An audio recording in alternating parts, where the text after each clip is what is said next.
Kaixo, eskerrik asko Elkar argitaletxearen izenean, oraingoan gaztei eskainitako liburu batzuen berri ematera etorri gera.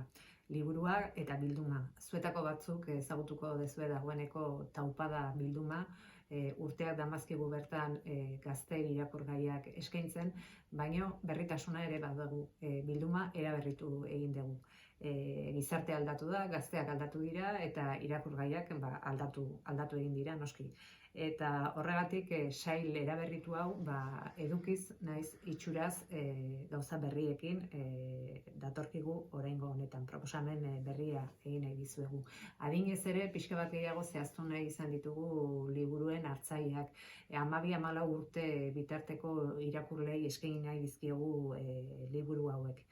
Alde batetik edukiari dagokionez, fantasia eta garai bateko aurretako irudimen hori guztiz baztertu gabe beste gai batzuei heltzen die irakurgaiak, askoz gehiago lotuak bizi dituzten egoeretara eta baita ere garrantzi eman diegu gaur egun gizartean pilpilean dauden gaiak azpimarratu nahi izan ditugu eta itxuraz noski dagoeneko liburu hauek ez dute ilustraziorik eta saiatu dira azal erakargarriak, freskoak eta begietatik sartuko diren azalak egiten.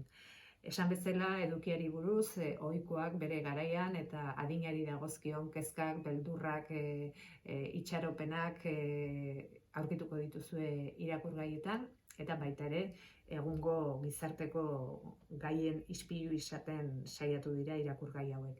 Berebiziko garrantzia eman diogu baita ere genero ikuspegiari eta aniztasunari haiek ezagutzera eman eta errespetatuak izan daitezen. Eta horren harira bi liburu aurkeztuko dizkizuegu. Nevermore eta Azken dantza Nueva Yorken. Nevermore liburuaren egilea Marian Porcel da.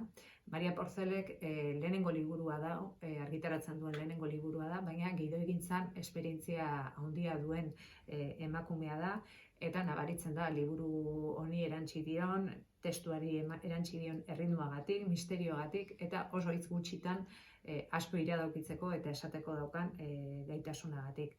Uste dut Nevermore irakurgaiak proposatzen duen gaiak merezi duela. Hain justu gazteek azkenengo urteetan klima aldaketaren aurka agertzen ari diren konpromisoaren lekuko dalako. Historia hau bereziki 2019 urtean dago girotua Hendaian G7 gailurraren aurkako mobilizazio haietan girotutako istorio bat eman digu liburuan ezagutzera. Protagonistek uste dut ere merezi dutela aipamena, alde batetik neska konprometitu bat, Naia, eta beste alde batetik Bele, heriotzaren poeta. Hau da, ideak eta ekintzak eskutik alduta, nolabait ere emaitza onak eman dezaketen froga diralako. Esan, ausardiaren, adiskidetasunaren eta konpromisoaren aldarria egiten duela liburu honek. Eta pentsatu nahi dut, adin horretako gazteak, nolabait ere poetak edo ekintzaileak beren burua eta bestelakoak noski identifikatua ikusiko dutela euren burua. Azken dantza New Yorken Lurgai Astegi da egilea eta oso bestelako liburua da. Lurgai Astegik zuetako askok eta irakurleek ere bai ziur aski ezagutuko dezue, lehen ere liburuak argitaratuak dituelako eta arrakasta handiarekin. Hemen kontatzen den historia oso bestelakoa da. 13 urteko Inge du protagonista, ballet dantzaria izan nahi du, eta bere ahaleginak, ezinak eta beldurrak kontatzen dizkigu historia honetan. 3 agertoki daude historian, Gasteiz, Bilbo eta New York. Baina nik esango nuke horrezaz gain historia honek baditula beste balio batzuk eta argumentu nagusiaren atzean edo zeharka proposatzen diran beste gai batzuk. Alde batetik protagonistaren aitaren heriotzak etxean sortzen dituen ezinak, beste gurasoei beste personajetako batek men egiteagatik bere ametsei uko egin behar izateak, etxetik lehenengo aldiz irten behar izateak sortzen dituen beldurrak eta kezkak, eta azkenen baita ere gure memoria historikoari aipamen txiki bat egiten dio liburu batek protagonistak deskubritzen duenean bere ama gaztetan poliziak atxilotu eta torturatu egin zuela.